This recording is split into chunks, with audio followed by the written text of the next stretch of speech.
It's been about 4 months now since the assault, and there have been a lot of ups and downs along the way. My routine has completely changed. I go to work and I come home because home I feel safe. That's my safe place. So I didn't talk to anyone for the first day. I didn't really know what to think or who to talk to. Once I'd understood what had happened to me, I decided to go straight to the hospital. I didn't even think about calling the police because I wasn't even sure. I wasn't even 100% sure what had really happened. I had just known that I was raped. The whole time I was driving there, I was asking myself, why this happened to me? What did I do to make this happen to me? Mentally, it's been really rough. I have had trouble sleeping at night. I don't trust people as much, especially people that I thought were my friends. One of the parts of that I was the most hesitant about was going to court and facing my abuser and being in the same room with him. It's not easy to speak out or to stand up. Sexual assault victims fear coming forward, reporting the crime perpetrated against them for many reasons, including 3 that are frequently expressed. They fear not being believed or taken seriously. They think they somehow are responsible for the assault. They don't trust the system to keep them safe from retaliation. To come forward and report this violent crime, sexual assault victims need to know that they will be believed, that the circumstances surrounding the assault do not matter, that this violent crime will be thoroughly investigated, that they will be cared for, that it will be safe for them to break the silence.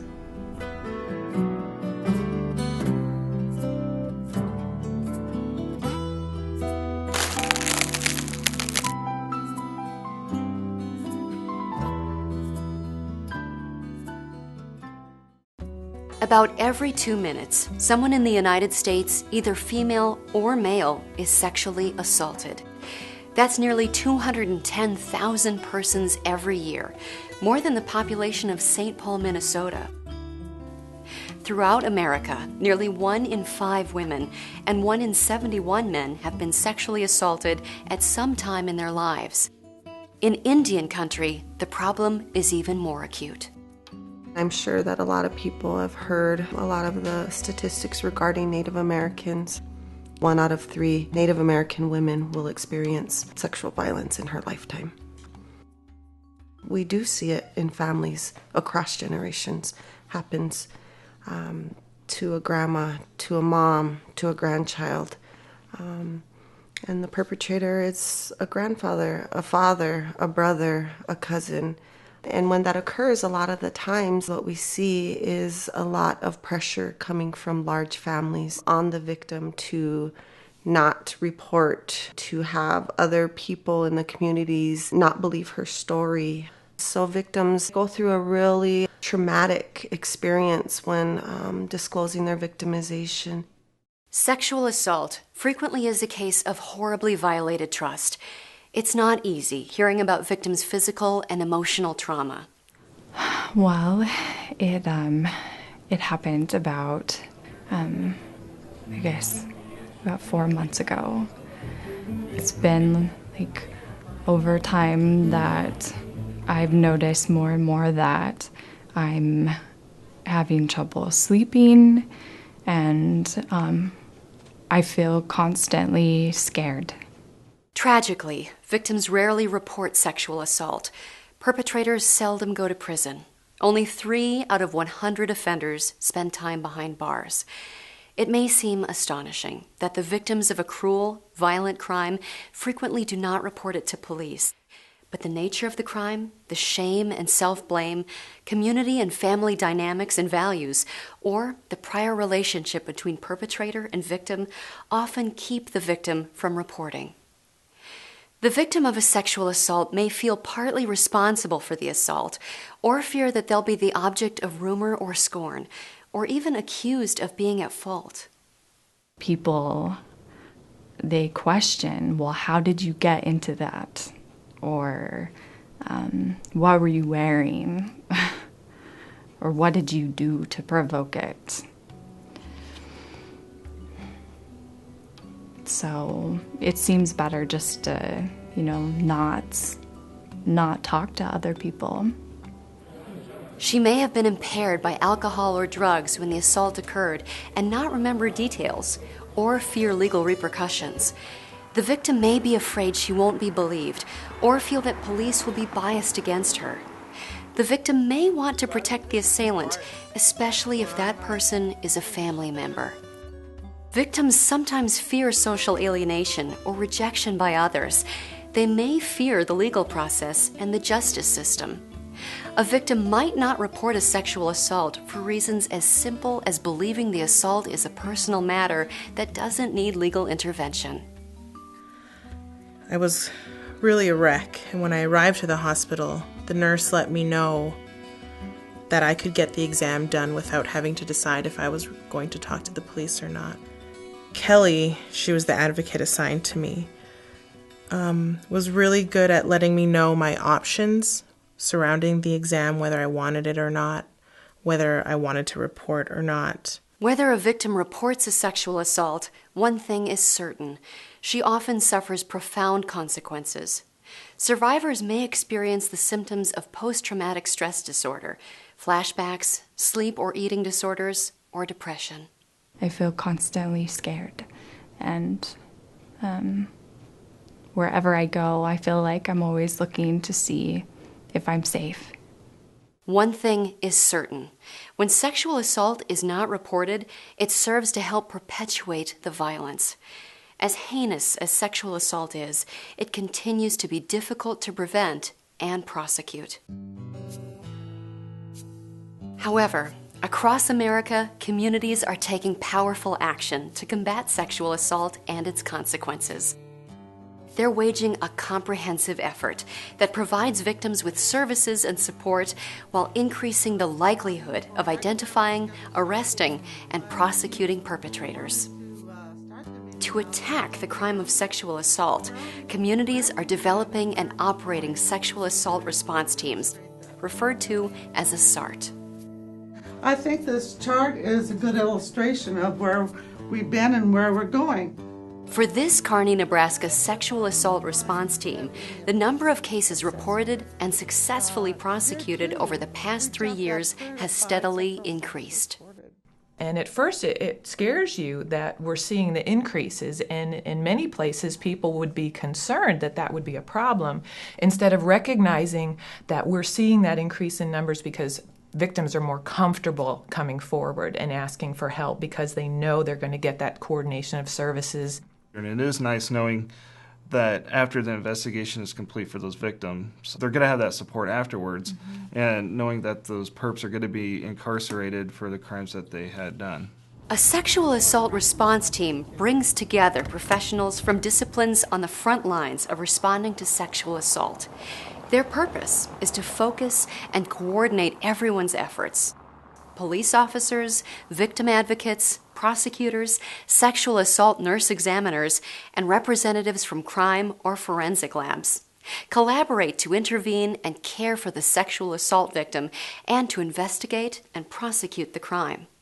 It's nice to have a cohesive team that's working so well, and what I'm really seeing is that as we all get on board, we're having better evidence that's getting collected, and so that makes my job a lot easier. As a prosecutor, one of the biggest things that I need for my job is evidence. The evidence that's coming to me is well documented, which is so important, because if a victim speaks out right away and knows who to go to, the better evidence collection that we can get. And so it helps me to be able to come to the case and come to the court and be able to seek justice with the case that I know that I can win, and I want that justice for that client. As a counselor, having this team has made such a difference in my confidence level in dealing with the sexual assault. And I feel like the people that become involved are gaining more confidence in our whole process as they find out about the SART team and understand that we're working as a group for this community. as an advocate, it's very important for the victims to have trust of the team. And I think that really starts here with us. Our team has been able to build trust with each other, and I think that comes across to the victims when we're working with them. If they don't trust the system, they're not very likely to go forward, and we probably wouldn't have as many successful prosecutions. So I think it's a SART focuses on 5 key goals. First, to provide the best possible victim-centered response to sexual assault victims. Second, to hold offenders accountable. Third, to mitigate the effects of sexual assault on victims and their loved ones. Fourth, to protect victims from further harm and increase community safety. And fifth, to prevent circumstances that can further victimize the victim, such as community resources slow to respond to the crime or seemingly indifferent to its effects on the victim. I'm a sexual assault nurse examiner. I've been doing sexual assault exams for close to 8 years. I was one of the first SANEs that was trained here at Rosebud. When I was first asked to do this, I wasn't really sure I wanted to, for personal reasons, because I was a victim at one time. I was sexually assaulted. I was a victim of domestic violence. I wasn't sure I could deal with it emotionally, but I then started seeing that it was more important to provide that to the community and to the victims because I was a victim at one time. I know what it was like. And I didn't report at that time because I didn't think anybody would believe me. Once my perpetrator was arrested, people in the community started piecing together the story. And that was really hard because, with such a small community, we had acquaintances in common, and as more and more people learn about what had happened, they feel like they had to take sides. Hola Jaime, ¿cómo estás? Yeah, es la Marcela. I no longer have a lot of people in my life who weren't supportive of me. Oh, Miguel's coming. I think Terry's gonna be here. Jennifer might come. She said she might bring the kids.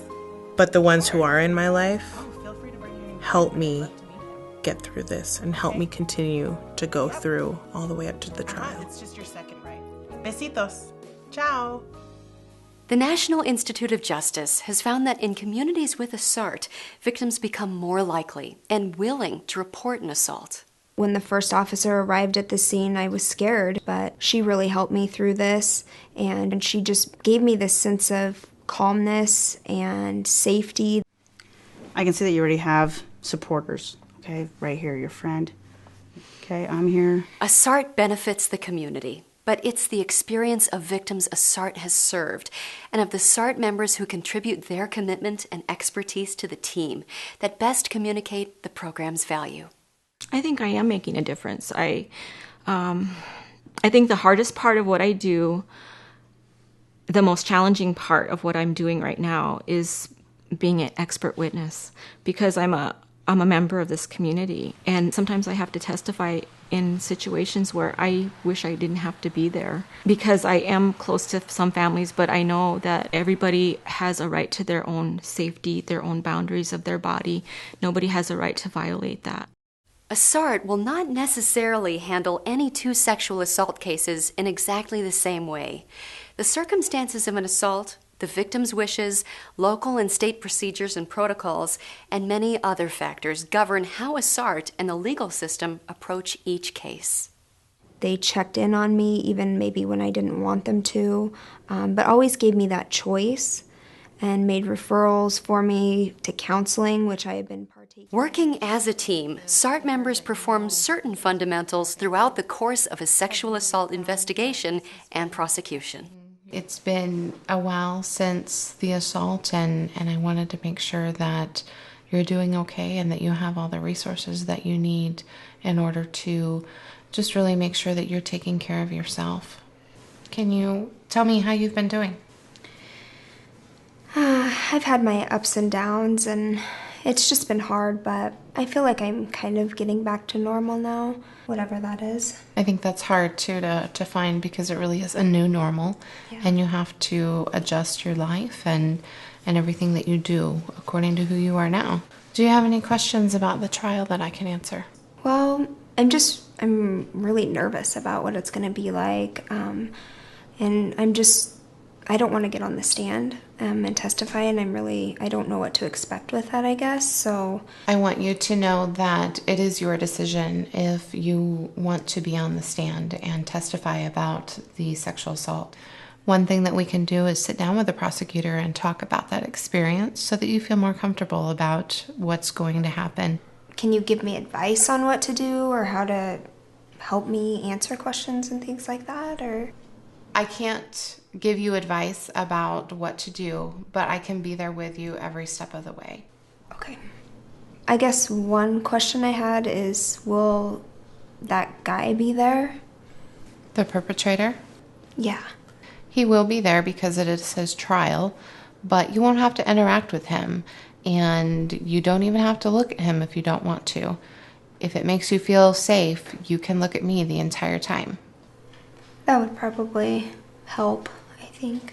A community SART is a powerful and proven program for combating one of the most damaging of violent crimes. Any one of several different professionals can take the lead. Hello, my buffalo cat. I would just like to encourage anybody with the thought of establishing a SART team to move forward with it. You know, if law enforcement is willing to be that person to facilitate SART, that's great. If it's medical staff who are identifying that they are seeing a lot of sexual assaults come through the ER or through their medical services, you know, that's great too. So all it comes down to is just people wanting to make a difference, people wanting to change the way we view sexual assault and let other people know in the community that we are not going to stand for this anymore. By establishing your SART, you are going to be able to hold more people accountable for sexual assault. And that's what's important. That's where the change begins, is holding people accountable.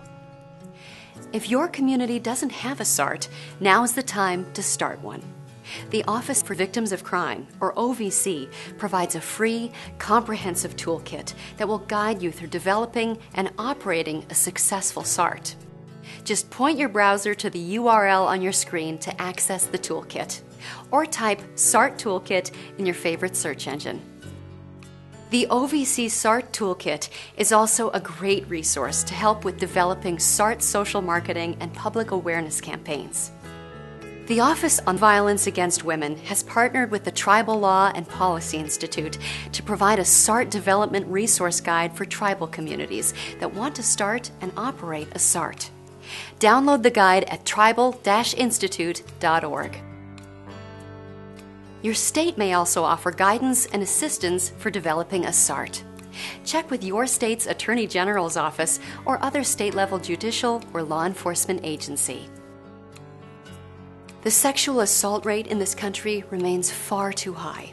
In fact, even one sexual assault in a community is an assault on the entire community. It needs to be vigorously investigated and prosecuted. The victim thoughtfully and thoroughly cared for. A sexual assault response team is a proven tool for aggressively addressing the crime of sexual assault and caring for the victim. If your community doesn't have a SART, start one. If you have one, promote it.